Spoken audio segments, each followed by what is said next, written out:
শুভ সকাল বন্ধুরা, সবাই কেমন আছেন? আশা করি সবাই ভালো আছেন। এখন হচ্ছে বেজে গেছে নয়টা না, 9:30টার সময় আমার মেঘ উঠছে। কালকে সারা রাত অনেক সময় জাগিয়ে রয়েছে, তো তোর জন্য দেরি হয়েছে। তা ভাবলাম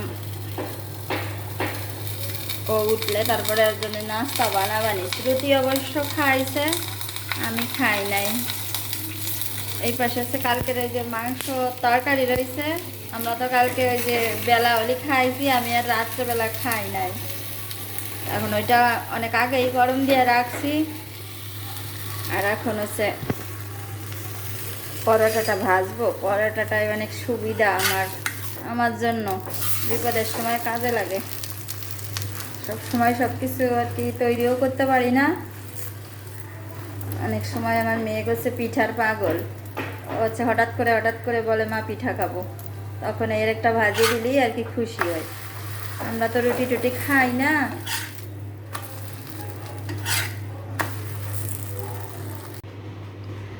তো রেডি করে ফেললাম মেঘের জন্য সকালের নাস্তা।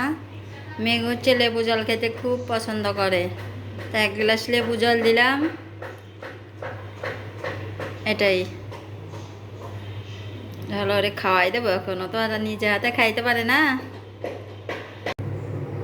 এখন হচ্ছে বেজে গেছে দুপুর 1টা। এখন মেঘের জন্য তো মাংস রয়েছে, আমার জন্য তো কিছু একটা রান্না করতে হবে। তাই হচ্ছে ভাবছি ওই কালকে মূলো শাক আনছিলাম, ওই মূলো শাকটা রান্না করব। স্কুল বন্ধের আগে হচ্ছে আমার ছেলের হলো একটা পরীক্ষা হয়েছিল। আবার বৃহস্পতিবারের রুটিন দিয়েছে নতুন করে। পরীক্ষাটা হচ্ছে কালকে থেকে শুরু, রবিবার থেকে শুরু। তার জন্য ওরে নিয়ে একটু এত সময় সেই সকালবেলাতে বসে রয়েছি। ও পড়ছে, ধারে বসে না থাকলে আবার পড়তে চায় না। এখানে মূলো শাকটা দিয়ে দেব।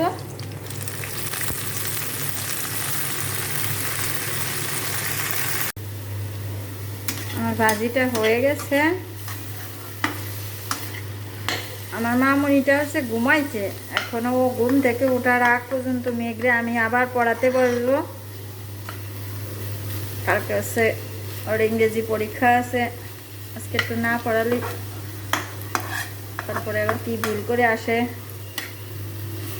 তাহলে বন্ধুরা, আমার ভিডিওটা যদি ভালো লেগে থাকে, আপনাদের কাছে একটাই অনুরোধ, আমার ভিডিওটা লাইক করবেন, কমেন্ট করবেন, শেয়ার করবেন। আর যদি আপনাদের আমার ভিডিও ভালো না লাগে তাহলে স্কিপ করে যাবেন, কোনো সমস্যা নাই।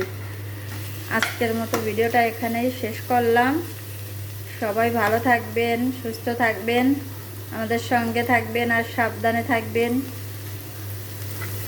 সাবধানে চলাফেরা করবেন, এটুকুই